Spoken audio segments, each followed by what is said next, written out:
You see, Jeff's been here so long, he's completely forgotten who he was before.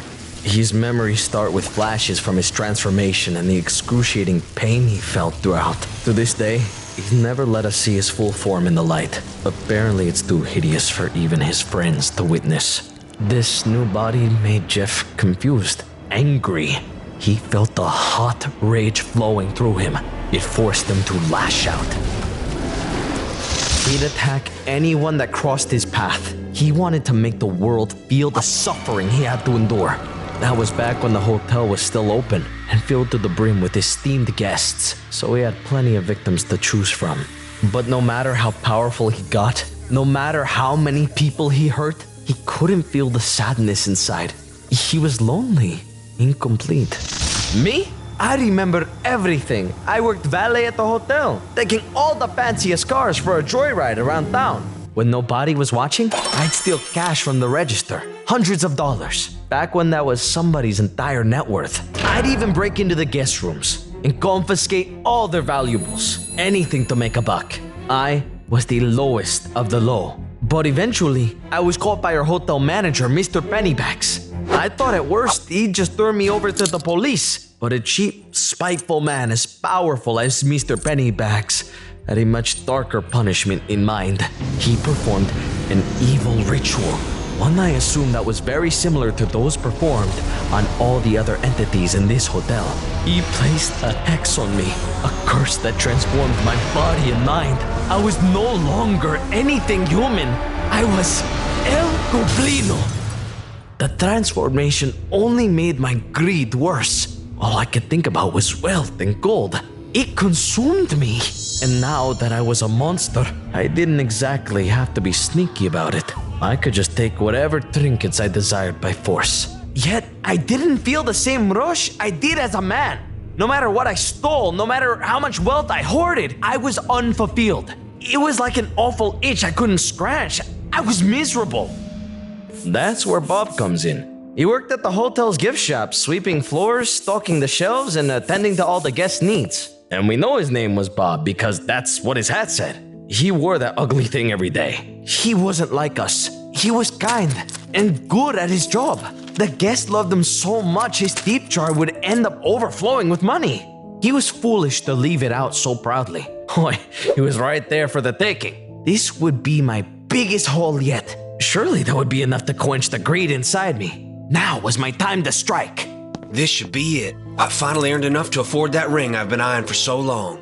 Then I can propose to my dear sweet Darlene, the love of my life. All my blood, sweat, and tears will be worth it once she agrees to marry me. What in the world? Ah!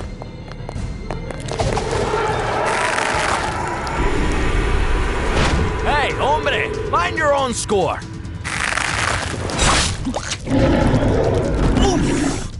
The two of us went at each other like savages. This wasn't my first time seeing Jeff. Most monsters in the hotel knew about each other's existences. It's just that we typically keep to ourselves. But my greed and Jeff's rage had gotten too strong. We weren't going to quit until one of us were dead, and unfortunately, looked like that was going to be me.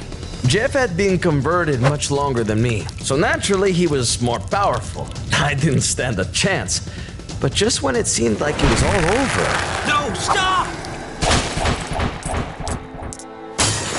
Bob risked his life to save me. Me, a total stranger.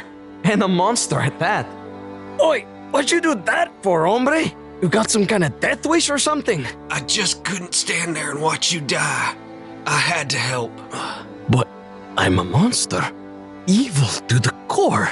No one is that evil. There's good inside everybody. You just have to listen to your heart. And do what's right. Take the money, if that is what you two are fighting over. I've been saving it for quite some time, but it's not worth anybody dying over. Jeff and I couldn't believe it. No one has showed us even an ounce of kindness since we became monsters. We looked back at all the horrible things we had done in our past and were filled with regret. Just promise me one thing, that you'll take care of my sweet Darlene, one way or the other. She's everything to me. We promise. Wait, no! And just like that, it looked like our new friend had passed. Then and there, Jeff and I vowed to do everything in our power to make our promise come true. Unfortunately, our former employer, Mr. Pennybags, showed up with other plans. He used his stupid crucifix to control us, like he always has, and took all the money for himself. Later, I found out he had already visited my hoard and taken that too. Nothing was going to stop us from keeping our promise. We were going to get Darlene her money some way or another, but we didn't want to steal anymore. We were going to do this the honest way, like Bob would. So, we set up a little shop. It was a tough business. All the hotel guests ran at the very sight of us. Nobody bought anything or left any tips.